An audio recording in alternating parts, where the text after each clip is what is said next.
Seja bem-vindo ao canal Aula de Anatomia. O tema desta aula é conceito dos ossos. O que é um osso? Qual é o conceito de osso? Ossos são estruturas rígidas, de forma variadas, de diversos tamanhos e formas, que apresentam a mesma origem e a mesma função.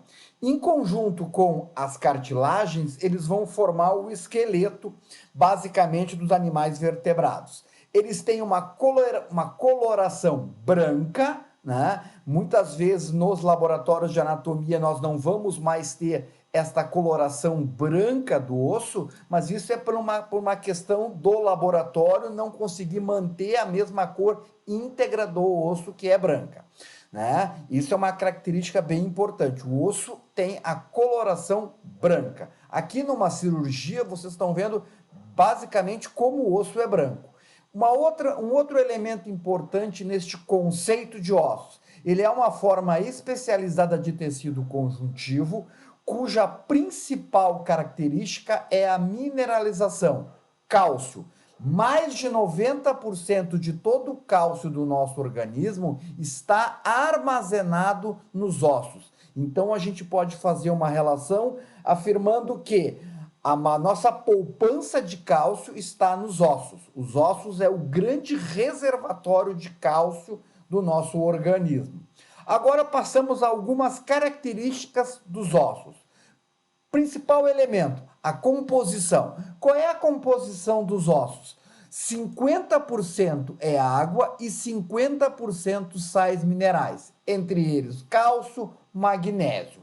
Essa é uma característica do osso. Uma outra característica, o esqueleto, como vocês podem ver nesta imagem, ele é bilateralmente simétrico e cresce até os 22 anos. Basicamente, o esqueleto ele vai crescer até os 22 anos. Entretanto, alguns ossos, como o sacro, por exemplo, pode crescer até 30 anos. Mas, na média, o esqueleto cresce até os 22 anos. Claro que o maior crescimento é na puberdade, mas ele pode continuar crescendo até 22 anos.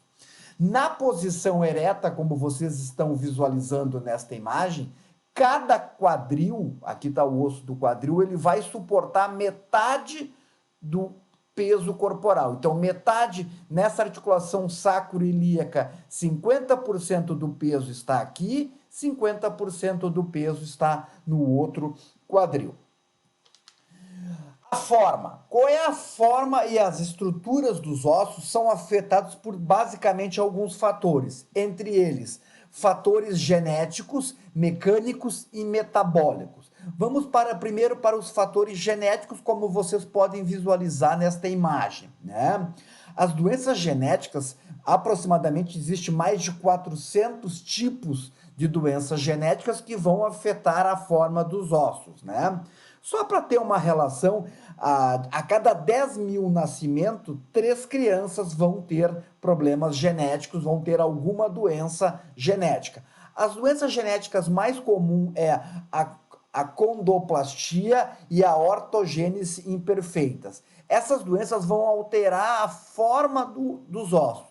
Então, nesta imagem, ou quando vocês visualizarem qualquer cadeirante, vocês vão perceber que a forma e a massa óssea é diminuída nesses indivíduos que são cadeirantes, uma vez que, basicamente, eles não vão levar carga sobre os ossos, uma vez que a posição deles não é uma posição de ficar em pé. Um outro fator é um fator mecânico, e aí a gente coloca esta imagem do astronauta. O que nós percebemos? Uma diminuição da massa óssea em pessoas os astronautas que ficam muitos meses nas estações espaciais.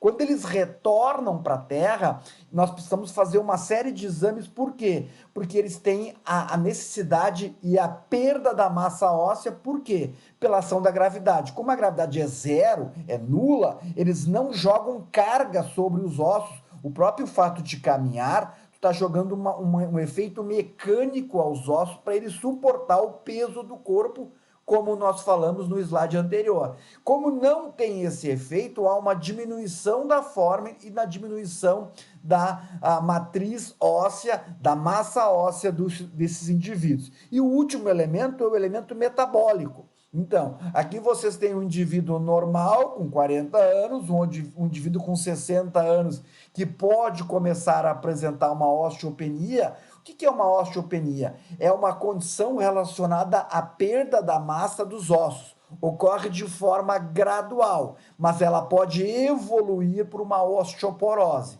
Esses efeitos são fatores metabólicos que vão alterar na forma dos ossos. Isso é uma característica também importante para nós lembrarmos. O osso, ele é um tecido vivo, ele produz células novas e elimina células velhas. A literatura mais ou menos levanta que a cada ano nós podemos trocar 10% da nossa massa óssea. Como a gente vai imaginar e como nós vamos entender? O aluno sempre tem uma certa dificuldade de imaginar a produção de células ósseas novas e a eliminação de células velhas. E aqui a gente usa este exemplo. Temos que lembrar que a estrutura óssea, né, tanto da mandíbula quanto da maxila, eles vão ter os alvéolos, que é onde fica implantado o dente. Quando a gente coloca um aparelho odontológico para fazer um alinhamento da minha arcada dentária, o que vocês imaginam? Que esse aparelho ele vai tracionando e vai modificando o osso da sua posição. Então, esse osso ele é empurrado para o lado para que ele fique com um sorriso, para que fique com a arcada dentária mais alinhada, e isso vai provocar o quê? Um espaço naquele dente que saiu daquele alvéolo lá, daquele arco alveolar. O que acontece? Esse espaço não fica vazio, há uma produção de osso novo para preencher esse espaço. Então, através deste exemplo, a gente exemplifica como é essa produção de tecido vivo, de complexo dinâmico, que a todo momento nós estamos produzindo osso novo e eliminando osso velho. Uma outra característica, nós sabemos que o número de ossos é 206 ossos, mas no recém-nascido, os ossos são mais flexíveis e são compostos principalmente por cartilagens. Então, o recém-nascido, ele basicamente vai ter quase aproximadamente 300 ossos. 94 ossos a mais que a média do indivíduo adulto, que é 206 ossos. Uma outra característica bem importante, a idade. Nós conseguimos prever a idade até os 25 anos de um esqueleto. Então, nós achando um esqueleto num terreno, num elemento, basicamente o médico legista ele consegue precisar basicamente a idade do esqueleto até os 25 anos através dos dentes e das suturas cranianas. Lembra da sutura sagital, sutura coronal e sutura lambdoide. Então, a cada ano ele vai ter informações que possa precisar a idade desse esqueleto. Depois dos 25 anos, ele vai conseguir classificar, categorizar a idade do esqueleto de 5 em 5 anos. Isso ele faz também através da sutura craniana ou através da sínfise púbica. Então, resumindo, até os 25 anos ele consegue estabelecer a idade do esqueleto ano a ano.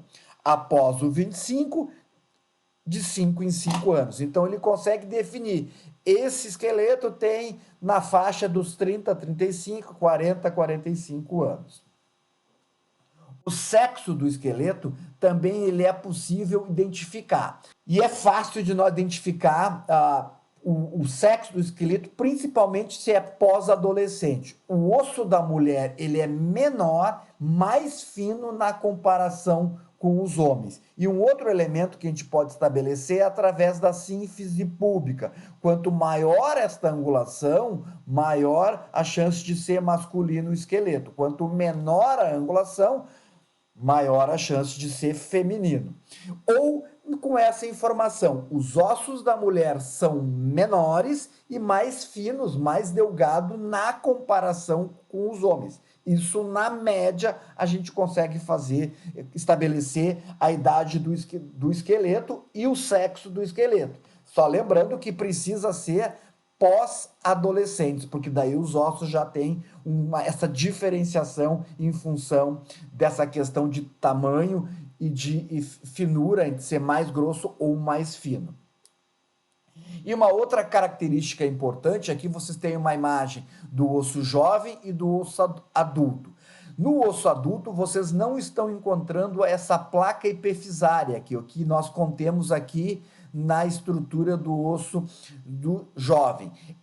O indivíduo vai crescer nessa metaepífise aqui, ó, que é o crescimento nas extremidades ósseas. No adulto, já não temos mais essa placa, por quê? Porque o osso já estabeleceu o seu crescimento. Então, essa é uma relação, uma outra característica entre o osso jovem e o osso adulto. E aqui nós temos outros elementos, epífise, diáfise, que nós veremos numa próxima aula, quando nós classificarmos os ossos. Essas são as referências bibliográficas que foram utilizadas para a construção desta aula. Esperamos ter facilitado a sua compreensão e o melhor esclarecimento sobre o que é um osso, o conceito do osso e as suas características. Esperamos você num próximo vídeo no nosso canal.